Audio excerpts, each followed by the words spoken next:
Gulf Coast News is staying on top of breaking news for you as Lee County deputies and the Florida Gaming Commission say they just busted 2 more arcades for illegal gambling. Thank you for counting on Gulf Coast News. I'm Megan Miller. And I'm Alex Howard. We know the Royal Arcade along US 41 in the Villas is one of the arcades. The other is Spinner's Arcade.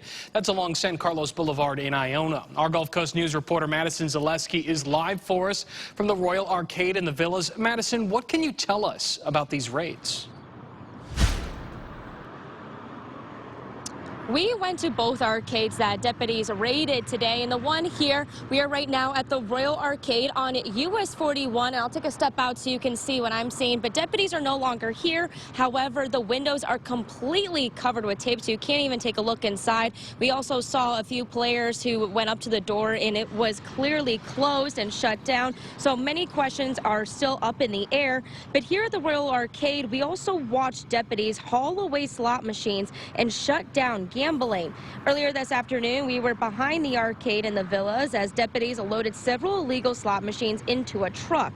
Toward the front, other deputies could be seen wearing masks. LCSO also carried out a similar investigation at Spinner's Arcade on San Carlos Boulevard in Iona. I also spoke with one of the employees here at the Royal Arcade, and she told me she's both upset and confused about the situation. These places cannot be open if they don't give them the permission to open. Permits to open and licenses to open.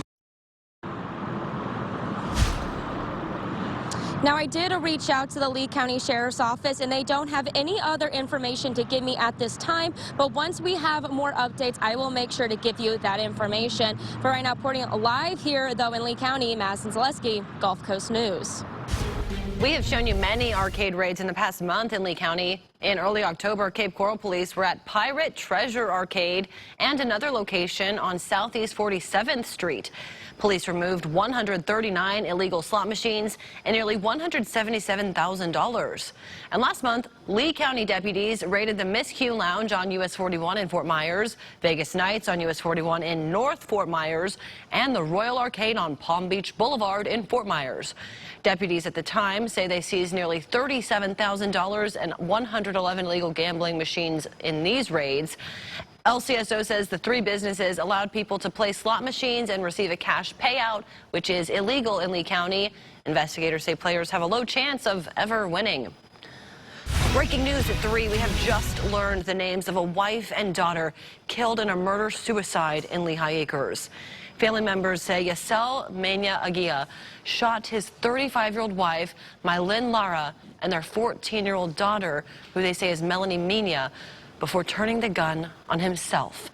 It happened on Calhoun Street East Monday night. We talked to people in the neighborhood who say it's sad to hear what happened.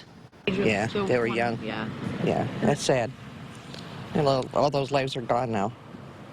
Well, things are getting rough, you know. Times are rough for people. They can't eat, they can't pay their bills. That's what happens, you know. So, yeah. I don't know.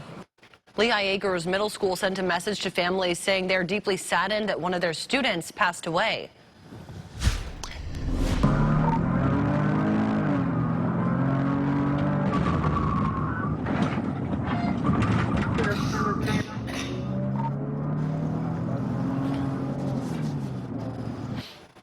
That is new video of a 15-year-old boy leading Collier County deputies on a chase on his e-bike. When deputies tried pulling him over, they say he sped off and went as high as 70 miles per hour in heavy traffic, swerving through traffic and even riding on sidewalks. This happened yesterday near Golden Gate Parkway and 66th Street Southwest. Deputies say Kyle Seaman sped and did stunts on a sidewalk with no regard for safety.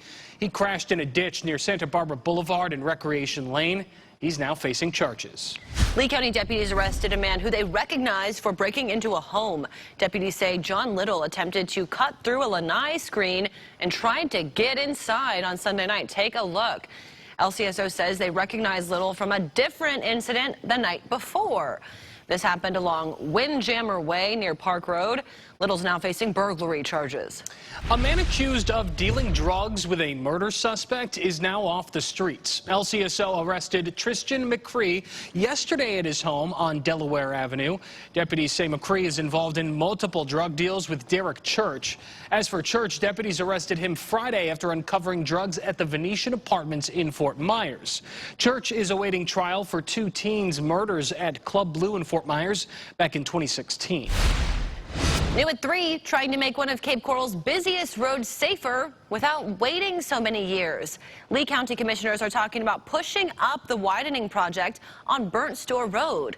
There's a plan to widen it from 2 to 4 lanes right here from Van Buren Parkway to the Charlotte County line. But right now it's on track to take nearly 10 years. Gulf Coast News reporter Jalen Barron is live in Cape Coral with how Lee County leaders want to fast-track the plans. Jalen? Safety concerns along Burnt Store Road continue to increase, and just last month, 3 people were killed as a truck drifted across that center line. Lee County commissioners say they're ready to table any other county projects to focus on funding the project to widen this road as soon as possible. Aggressive driving and speeding on the 2-lane road has caused many accidents on Burnt Store. Until the road can be widened, commission proposed adding rubber bumper strips to alleviate people passing at high speeds and slow down vehicles, especially at night. People I talked to want to see something done now. Well, the new developments, like I say, they're expecting 3,000 to 5,000 homes, and with that amount of people being it's already congested as it is, I think that it being a 4-lane up there would definitely benefit everyone's safety above all. And yeah, like it's definitely something we need. Well, I think that if you care about safety and human life, it's something that needs to be discussed and needs to be done. It needs to be the sooner the better. Obviously, we've seen what happens the way it is. It's not working.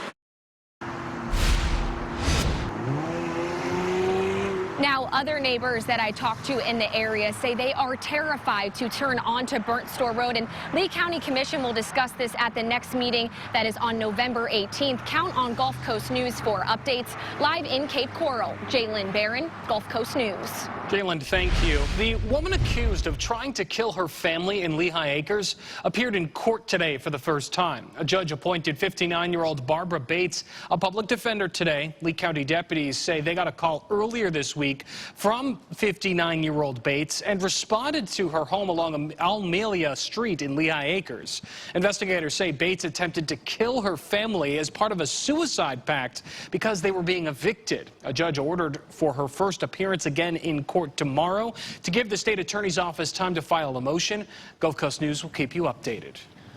Right now, crews are cleaning up what's left of an eyesore that was left behind from Hurricane Ian. A house along Pine Island Road on the way to Matlacha was torn down. Gulf Coast News reporter Samantha Romero is live right now. Samantha, the house has already been demolished. What could you tell us about the cleanup? Megan, I want to show you some of this cleanup. Crews are continuing to clean up what's left of that brown house here on Matlacha. I'm going to take a step out of the way so you could see here. You could see crews and trucks here at the property.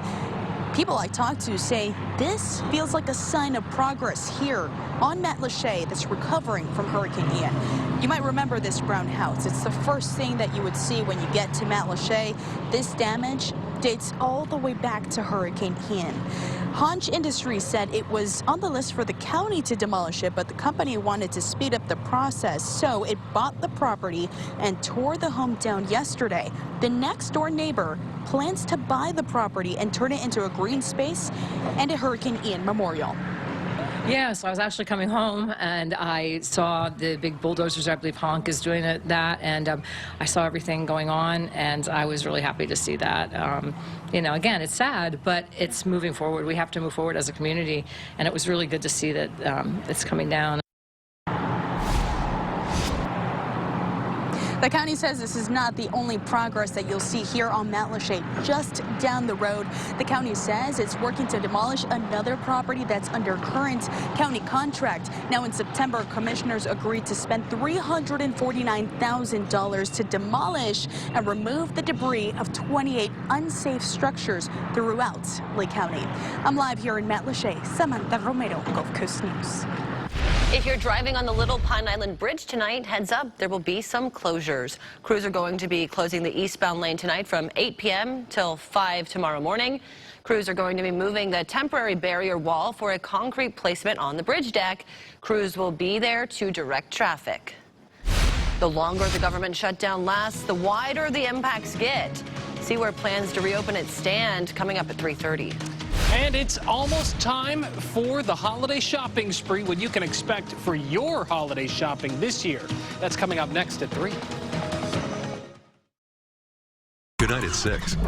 Gulf Coast News takes you out on Lake O, where scientists are fighting to make algae blooms a thing of the past. We felt we could make a difference here. Evan Dean gives you a first look at the project that's promising cleaner water. You can see the difference to the fish and wildlife. See why experts say it's paying off and how it could protect the Gulf Coast from the next algae outbreak. The cleaner and better the water, of course, the more it'll benefit all of us. Tonight on Gulf Coast News at 6 on NBC.